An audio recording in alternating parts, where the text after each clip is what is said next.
I don't know. I don't know. I don't know where I'm gonna go when the volcano blows. And everybody says, I don't know. I don't know. I don't know where I'm gonna go. Ralph is here with Bob. Poncho Man! Welcome back to Breakfast with Bob. We're presented by Sports Nutrition, Cliff Bar, Timex, Roca, Tanya Puerto Resort, Rudy Projects, Low Twitch. Mr. Tyler Butterfield is with us. How you doing, Tyler? Pretty good. I like that song. I don't know how I'm going to go on Saturday, but we'll find out. Nice. Time will tell. We were talking the other day, and you mentioned one of the tough parts when you don't have a good swim is you have to figure out, one, your training that you've done, long, slow stuff. Like, was it last year you had done a lot of steady state stuff and didn't have the high end to bridge back up? Yeah, exactly. In 2013, I had a great race. Seventh, but I had a great swim. So the race just fell into my lap. I didn't, because they were right there. You could see what was going on. Yeah, and I moved straight to the front. By the 10K loop, I was in 5th or 6th place. Yeah. And I got out of the water in 25th, and so I'd moved up through transition in the first 10K. And that was your debut here? No, that was my second. Okay. I did it once in 2010, okay, and then went back to the Olympic distance to go to London. But the swim plays a huge part, mainly because it sets up the race. But it doesn't mean that your race is over. I mean, Keenly won last year with for him it was a good swim, but he was still 4 minutes down. Right. And 5th place as well came out of the water with us. And then you have Bart Arnos, who always comes up. Yep. So your race isn't over. It's just hard. Last year I trained the endurance part of my bike and my run, because in 2013 that's where I lost time, at the end of the bike and the end of the run. I was in 4th in the last 10K. I'd slipped to 7th, so I was like, I need to push my endurance. Right. And which made sense, but I neglected what actually got me the good result in the beginning. So I looked at my weaknesses and said I need to improve them, but forgot to just sort of stay steady on what got me the good result in the first place. And that's the top end stuff. Like, you need that change of pace at any of these big races, any of these championship races, especially the world championships. It becomes tactical. Like, right. You have times where you're going well above your limit, and I mean, you can choose to do your own thing all day, but there's a large pack with the guys racing, and there is a draft effect when you're all 12 meters behind each other. And I think it shows that to get a good result here, you have to just go. You have to go with the. You can't think about your plan. If something happens, you got to react. Yeah, you got to go with the bunch on the bike. I mean, I think I would say it like I tell people: the guys are in a boxing match, and it's not the fastest run of the day that's going to win the race. Like Bart Arnott almost always has the fastest run. 2:44 last year. Yeah, and it's impressive. But he rides to his own watts by himself normally, because he's further behind. So that's his race plan, and it generally is quite easy. Not easy, but it's structured. Like, he knows that he's not going to be in a big group. His swim is improving. But when you're in that sort of middle area, and you're not off the front like Jan, you change your pace, and you're going into the red zone. So you're going to pay for it on the run. Unless you've trained for it. Unless you've trained for it. And I always say I'd rather a slower run by a couple minutes, but a better place. Like, in the end, it's a triathlon. If you can ride 10 minutes faster and run 5 minutes slower, you're still 5 minutes up. But it's more like 10 minutes faster and run 7 minutes slower, but you're still 3 minutes faster. Right. But we'll see. We'll see on Saturday if I know what I'm really talking about. What was the toughest part about going from being an Olympic guy, 2-time Olympian, to going with the longer distance?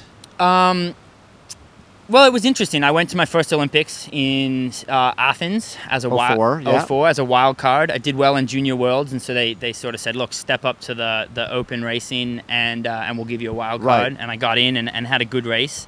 Then I went to cycling for a few years. I was just sort of tired of chasing sponsors and having to fund your own way to races. Whereas cycling, you just show up and they give you a bike and they take you to all the races.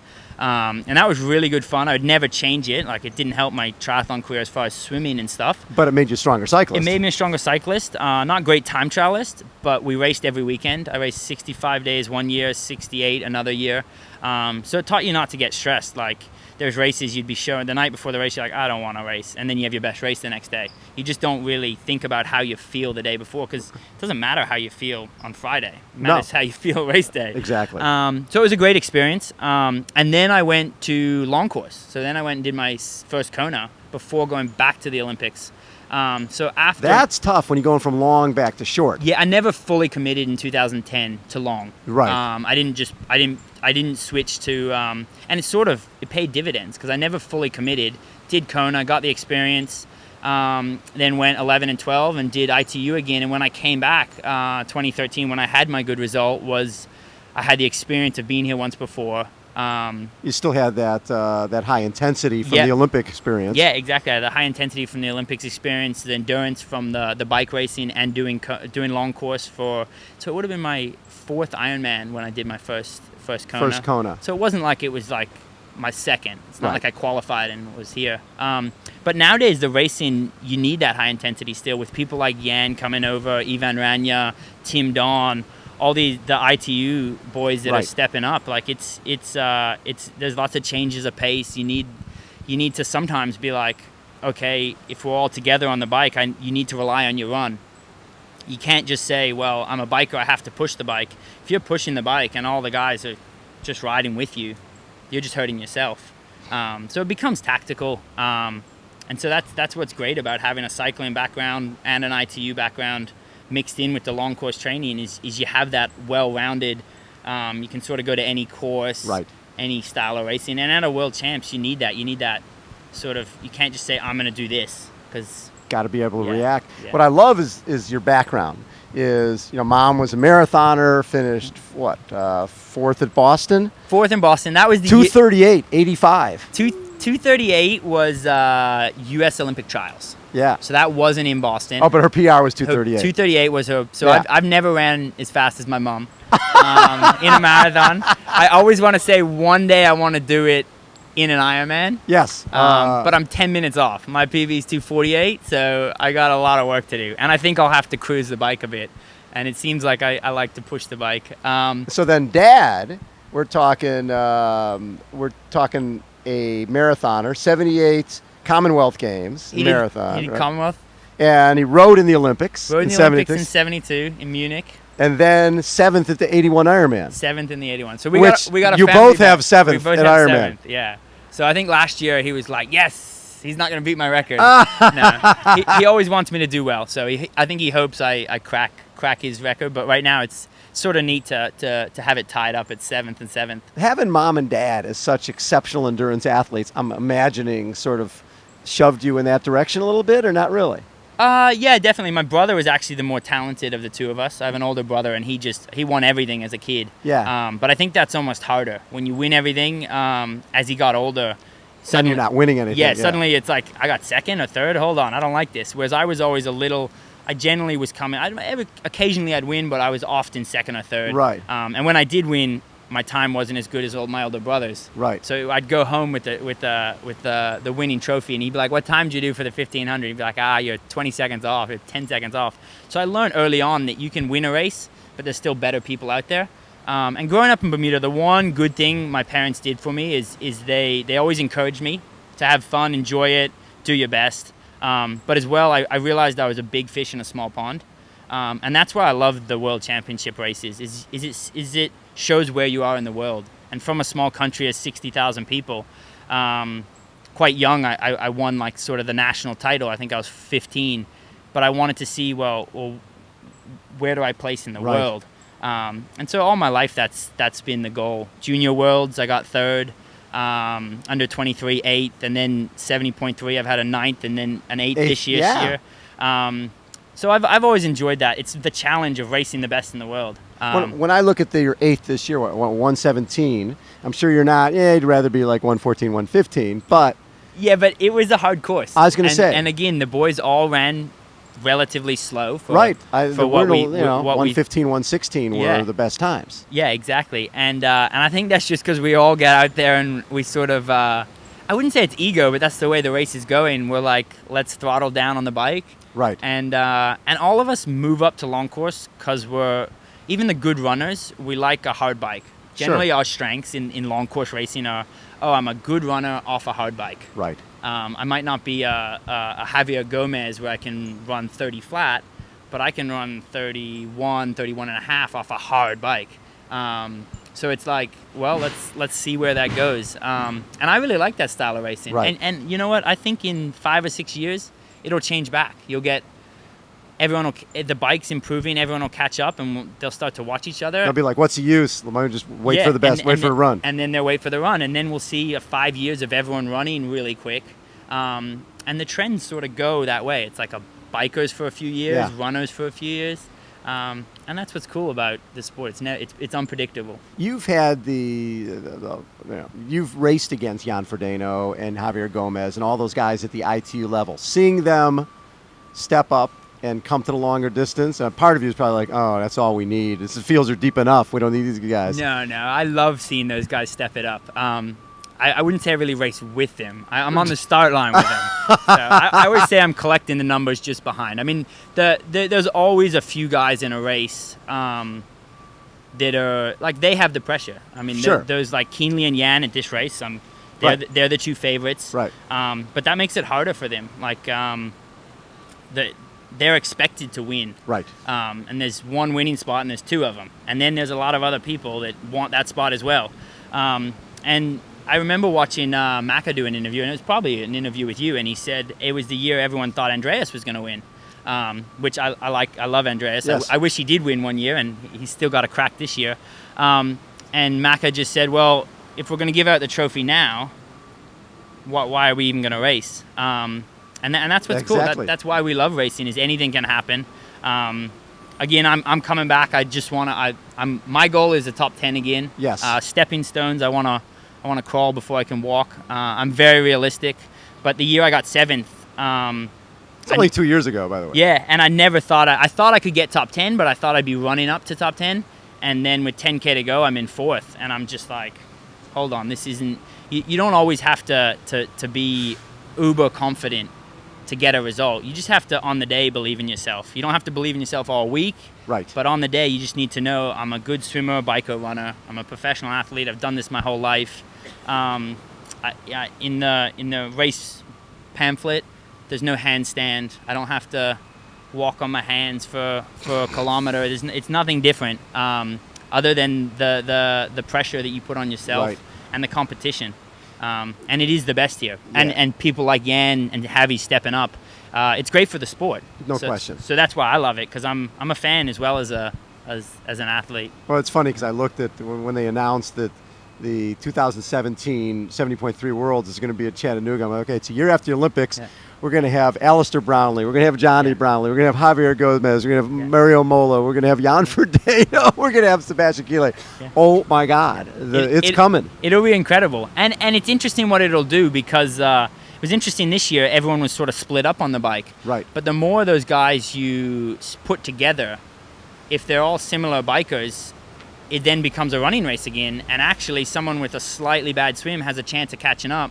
Because all it takes is a 10K of those guys watching each other, and you can actually catch up. Right. So then you put even more people in there, and then it becomes a foot race, which is interesting, because it's great to see what triathlon has become in ITU of how fast these guys are running off 10K. 28:59. Yeah. And but the half marathon times will come down. But it's just no one's superhuman. The harder you bike, the slower you will run. Always. Yeah. It's that philosophy. Yeah. But it's interesting. It's cool for the sport. How important is it for you, like you mentioned? You've got to be up there out of the swim. The swim seems like it's the barometer for your race. Yeah, all my good races, I've had a good swim, and that just shows how it plays into the tactics. Yeah. I think for me, I'm not a great time trialist, and I'm not good at just staying focused the whole time. I'm very external. So to be in that pack is is it's not just the physical, you get a bit of a draft effect. Yep. It's the fact that you don't have to watch your power meter, you don't have to watch your speed. You're just like, okay, they go faster, I go faster. They go slower, I go slower.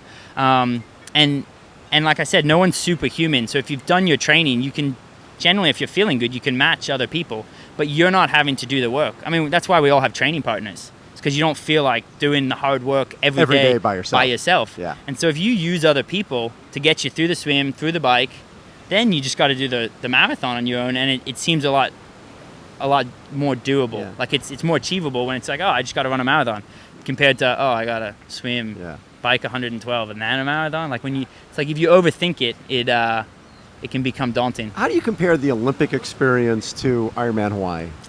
So on the start of the London Olympics, Yes. I said to myself, this is not an Ironman. Don't get nervous. It's not Kona. Really? And at the start of every Kona, I've said this is not an Olympics. Don't get nervous.